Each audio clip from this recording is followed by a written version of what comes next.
اعوذ باللہ من الشیطان الرجیم، بسم اللہ الرحمن الرحیم۔ نیمہ ذی الحجہ اور روز ولادت امام ہادی امام علی نقی علیہ السلام کے موقع پر آپ سب کی خدمت میں ہدیہ تبریک اور تہنیت پیش کرنا چاہتی ہوں۔ یہ وہ امام کہ جو ان ائمہ سے ہیں کہ جنہوں نے بہت کم عمر میں امامت کا مرتبہ پایا ہے، اور ساتھ ہی ایک اہم ترین چیز جسے میں سمجھتی ہوں کہ آپ کی خدمت میں رکھوں وہ یہ کہ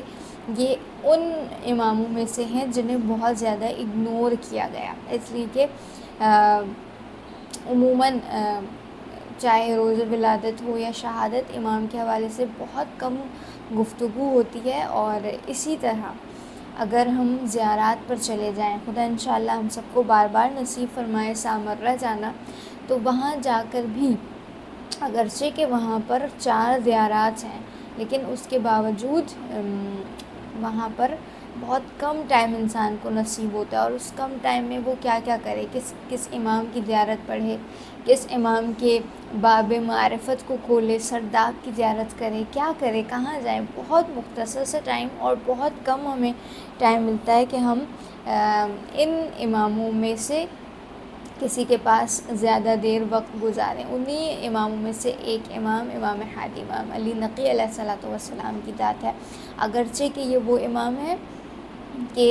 جن کی محبت، جن کا کرم، جن کا سخا، جن کا جود اپنے چاہنے والوں کے لیے بے تحاشا ہے اور بے شمار ہے۔ ایسے ایسے کرم کے معجزات آپ کے وجود سے صادر ہوئے ہیں اپنے چاہنے والوں کے لیے، اور خاص طور سے جسے امام ہادی امام علی نقی علیہ السلام آپ کی دعا نصیب ہو جائے، اس لیے کہ دعا کہتے ہیں نا کہ یہ وہ دعا ہے کہ جو مومن کا ہتھیار ہے، اور دعا کے ذریعے سے انسان جب اللہ کی بارگاہ میں رجوع کرتا ہے تو خود انسان کی دعا قبول ہوتی ہے، لیکن اگر زمانے کی حجت کسی کو دعا دے دیں تو کیا مقام اور کیا مرتبہ وہ شخص پائے گا۔ اور بے شمار آپ کے کرم کے معجزات موجود ہیں روایات میں، لیکن میں خاص طور سے ایک روایت کی جانب اشارہ کرنا چاہتی ہوں کہ سیرت میں یہ واقعہ ہمیں ملتا ہے کہ جب ایک شخص آتا ہے اور آ کر مولا کی بارگاہ میں متوکل کی شکایت کرتا ہے، اور شکایت کرنے کے بعد کہتا ہے کہ مولا، میرا جو حق ہے متوکل کی گردن پر ہے، بہت ساری چیزیں ہیں جو اس نے مجھ سے میرے رزق اور روزی کے اسباب چھین رکھے ہیں، مجھے دیتا نہیں ہے، اور پھر یہ بھی کہتا ہے کہ کیونکہ میں آپ کا محب ہوں لہٰذا وہ مجھ پر سختی کرتا ہے۔ تو پھر امام نے جملہ ارشاد فرمایا کہ تم فکر مند نہ ہو، ہم تمہارے حق میں دعا کریں گے اور تمہارا کام ہو جائے گا۔ تو وہ شخص کہتا ہے کہ بس میں اگلا ہی دن آیا، میں اپنے گھر پر تھا کہ رات کی تاریکی میں متوکل کا قاصد میرے گھر پر آیا، اور اس نے آ کر کہا کہ چلو تمہیں متوکل نے بلایا ہے۔ اور جیسے ہی میں پہنچا تو متوکل نے مجھ سے کہا کہ اے ابو موسیٰ، مجھے معاف کرنا، میں بھول چکا تھا، میرے ذہن سے نکل گیا تھا، بتاؤ کون سا حق تمہارا میری ذمہ داری ہے اور میری گردن پر ہے۔ اور جب وہ تمام چیزوں کو بتاتا ہے اور متوکل ان کا حق واپس دیتا ہے، تو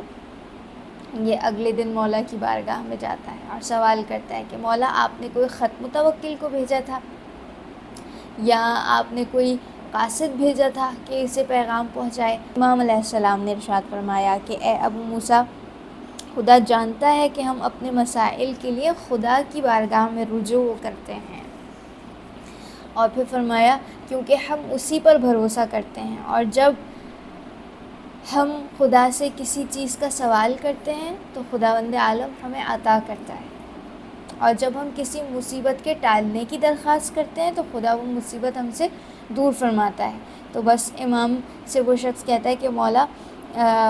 آپ اپنی دعاؤں میں سے ایک دعا، کوئی مخصوص دعا مجھے بھی تعلیم فرمائیے، تاکہ میں بھی جب وہ دعا خداوند عالم کی بارگاہ میں پیش کروں تو خداوند عالم میری دعا کو قبول فرمائے۔ تو اس موقع پر امام نے ایک دعا تعلیم دی،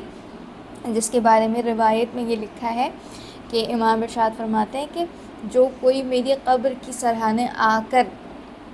اس دعا کو پڑھے تو میں نے خدا سے دعا کی ہے کہ خدا تو اسے اپنی بارگاہ سے خالی ہاتھ نہ لوٹا۔ اور ویسے بھی انسان عام حالات میں اس دعا کی تلاوت کر سکتا ہے،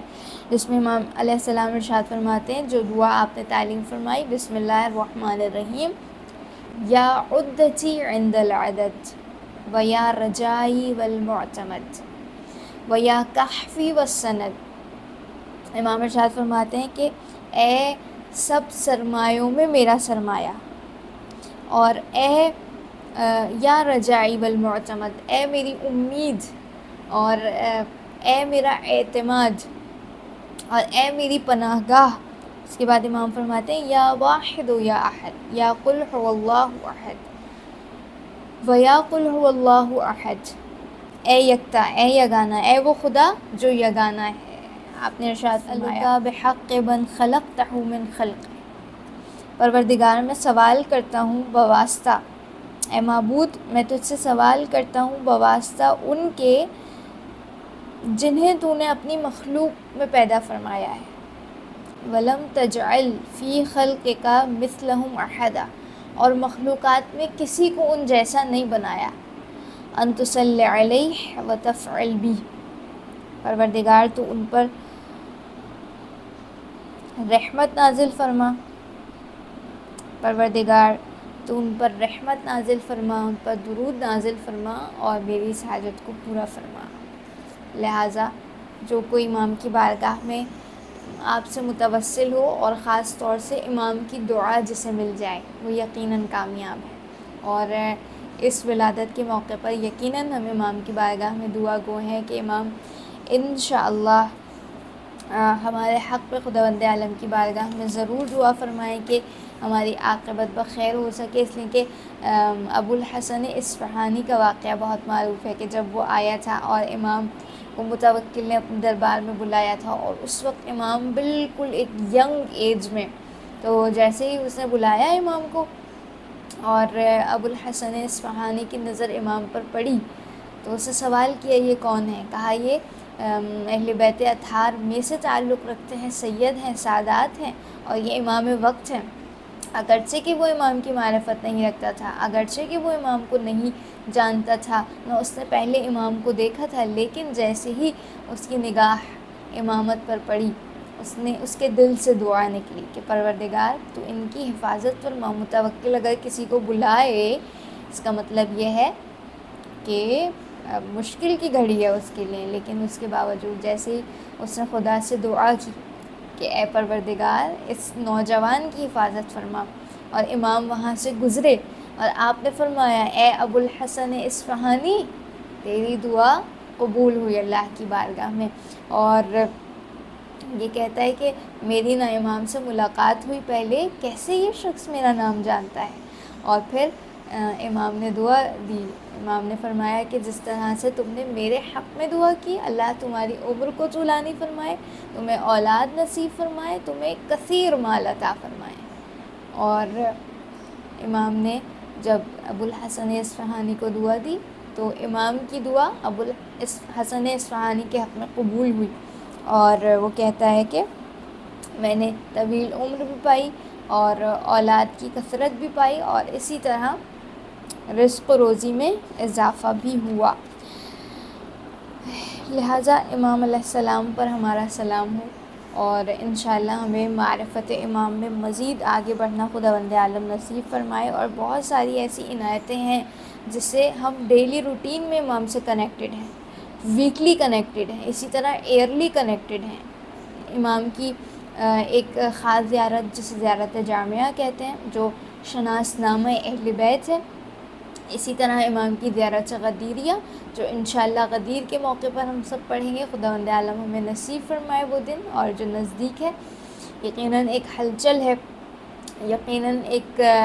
محبت اور مودت کا سماں ہے کہ کس انداز سے اس عید کو ہم سیلیبریٹ کریں۔ اور اسی طرح امام کی جو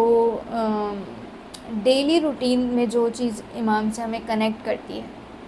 وہ امام کی روزانہ کی زیارتیں ہیں جو آپ نے تعلیم فرمائی ہیں۔ جب آپ قید خانے میں اور ایک شخص آپ کی خدمت میں آیا اور اس نے آ کر کہا کہ مولا آپ کے جد کی حدیث ہے کہ ایام سے دشمنی نہ کرو، اس کا کیا معنی اور مفہوم ہے، اور پھر آپ نے سمجھایا کہ ہر دن